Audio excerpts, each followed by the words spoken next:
Shalom, peuple de Dieu, me voici une fois de plus devant vous pour vous parler de notre thème « Décidons d'être plus fortes que toutes nos excuses ». Bien-aimés, Dieu nous cherche. Dieu veut que nous le servions de tout notre cœur et avec amour. Mais très souvent, lorsque Dieu nous appelle, lorsque Dieu nous confie de missions, nous avons tendance à donner des excuses, nous avons tendance à fuir. Et ces comportements datent de longtemps. Je peux vous donner des exemples concrets dans la Bible.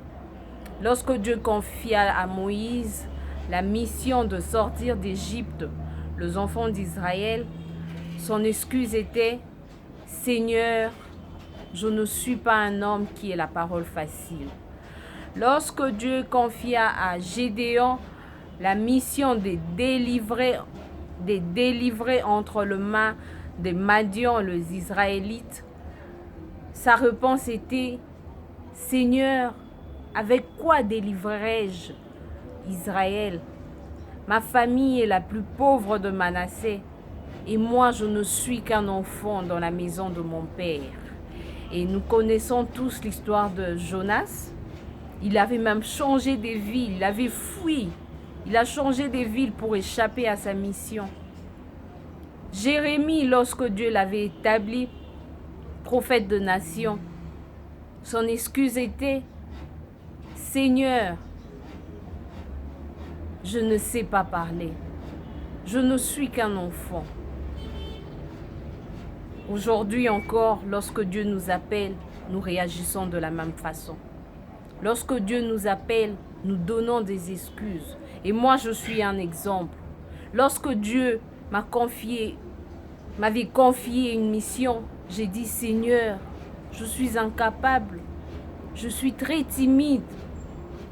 Je sais qu'il y a aussi d'autres personnes comme moi. » Pourtant, dans 2 Timothée 1, au verset 7, la Bible nous dit « Car ce n'est pas un esprit de timidité que Dieu nous a donné, mais c'est un esprit de force, d'amour et de sa sagesse. » Bien-aimé, comment réponds-tu lorsque Dieu t'appelle? Comment réagis-tu lorsque Dieu t'appelle?